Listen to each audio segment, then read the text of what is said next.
আসসালামু আলাইকুম রহমতুল্লাহ। আমরা আজকে যানজট নিরসনের চতুর্থ পর্ব নিয়ে কিছু কথা বলবো। তো যানজট নিরসন করার জন্য গুরুত্বপূর্ণ একটা বিষয় হলো নিয়ম মানা।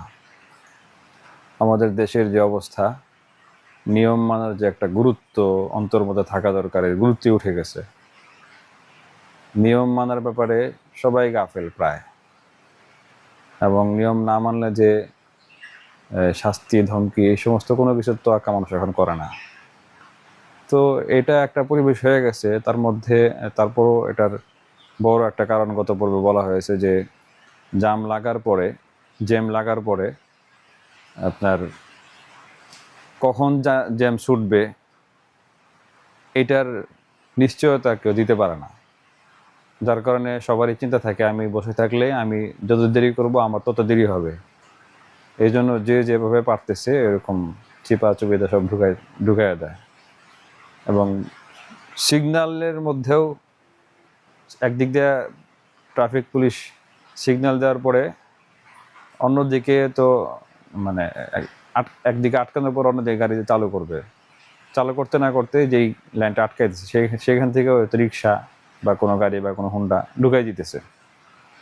নিয়ম না মানার কারণে যে একটা অবস্থা তৈরি হয়েছে, জ্যাম দূর করতে করতে অস্থির হয়ে যাবেন, কিন্তু জ্যাম দূর করতে পারবেন না। নিয়মের মধ্যে আসতে হবে। তো এই ক্ষেত্রে সচেতনতা বৃদ্ধি করা, যাতে করে নিয়ম মানে। তো প্রথম কথা হলো, এখন যতই বলা হয় যে নিয়ম মানতে হবে বা কঠোরতা করা হয়, বলা হয়, কোনোভাবেই কিন্তু মানানো যাচ্ছে না। তো এইটা মানানোর জন্য আমার যেটা মনে হয়, প্রথমত আমরা এই ঢাকা শহরের মধ্যে গত পর্বে যেটা বলা হয়েছে যে অটোমেটিক সিস্টেম, আপনার যে ইউটার্নগুলো করা হচ্ছে, টার্নগুলো করা হচ্ছে, ওই যে বললাম যে রাস্তা চৌড়া জায়গাগুলোতে টার্ন করে দিচ্ছে সিগন্যাল আটকে, বা মোড়ের মধ্যে সিগন্যাল না রেখে একটু বাঁ দিকে গিয়ে তারপর টার্ন নিয়ে আসতে হয়। এই যে একটা সিস্টেম করা হইতেছে কেন? এটা অটোমেটিক সিস্টেমের জন্য। অটোমেটিক সিস্টেম, গাড়ি যাতে কোনোভাবে থামতে না পারে, থামতে না হয়, তো যার কারণে জ্যাম লাগে না। তো এই অটোমেটিক সিস্টেমটা সব জায়গায় চালু করতে হবে। পুরা শহরের মধ্যে যত চওড়া রোড আছে, মেন রোডগুলো আছে, সবগুলো রোডের মধ্যে চালু করতে হবে। এক জায়গায় চালু করলাম, আরেক জায়গায় চালু করলাম না, তো যেই জায়গায় চালু করা হলো না সেই জায়গার জ্যামের কারণে এই যেখানে টার্ন করা হয়েছে সেখানেও জ্যাম লেগে যাবে। তো পুরা জায়গা করতে হবে। আর এটা করার জন্য আমি বললাম যে 2 লাইনের মধ্যেও আমার আইডিয়া আছে, আমি টার্ন সিস্টেম করতে পারবো।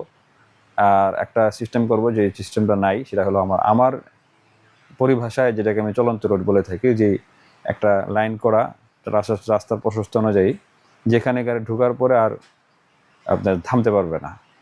তো এটা নাই। তো এটা আমার একটা নতুন আইডিয়া।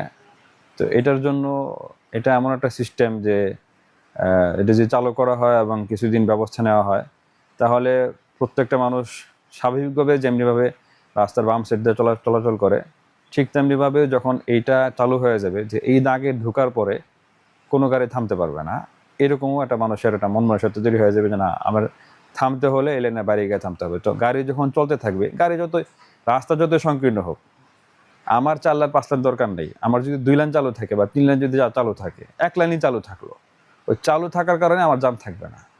তো এই একটা বিষয় যে নিয়ম মানতে হবে। আর আরেকটা বিষয় হলো, আমাদের জনগণ যারা আছে, আমরা যারা শুনবো, ছাড় দেওয়ার মন মানসিকতা তৈরি করতে হবে। আমি এক রাস্তা দিয়ে যাচ্ছি, সামনে চৌরাস্তার আরেক মোড়ের একটা গাড়ি দাঁড়ায় আছে, সে রাস্তা পার হবে বা ডান দিকে বাম দিকে ঢুকবে। তো আমার উচিত হলো আমি আস্তে করে ব্রেক করে তার জন্য সুযোগ তৈরি করে দেওয়া। এখন আমি যদি ওই গাড়িকে, যে গাড়ি দাঁড়ায় আছে পার হওয়ার জন্য, আমি যদি সুযোগই না দিই, তাহলে ওই গাড়ির পিছনে আরো গাড়ি জমতে থাকবে। একটা সময় জাম লেগে যাবে। পরে ওই লোক যে থাইমা আছে, সে যখন দেখবে যে আমাকে ছাড় দিচ্ছে না, সেও তখন ঢুকাই দেওয়ার পরে যখন এদিক থেকে গাড়ি ওদিক থেকে গাড়ি মুখোমুখি হয়ে যাবে, তখন এইভাবেই কিন্তু জামগুলো তৈরি হয়। বিশেষ করে ঢাকা শহরের অলিগুলির যে রোডগুলা, এগুলোতে আমরা একটু ছাড় দিই না। একটা গাড়ি দাঁড়ায় আছে, আমি একটু ব্রেক করে একটু তার সুযোগ দিলেই কিন্তু জামটা আর থাকে না। সেও তার মতো যেতে পারে, আমরা আমাদেরও যেতে পারবো। আমি সৌদিতে গেছিলাম উমরাতে, আমি রাস্তার পাশে দাঁড়ায় আছি, কমপক্ষে 10 হাত দূরে একটা গাড়ি আমার দেখে দাঁড়ায় গেছে। রাস্তা পার মানে আমি যেতে আগে পার হয়ে যাই, গাড়ি আমাকে সাইড দিল। আমাদের এরকম মনোমানসিকতা তৈরি করতে হবে। আল্লাহ তাআলা আমাদেরকে তৌফিক দান করেন।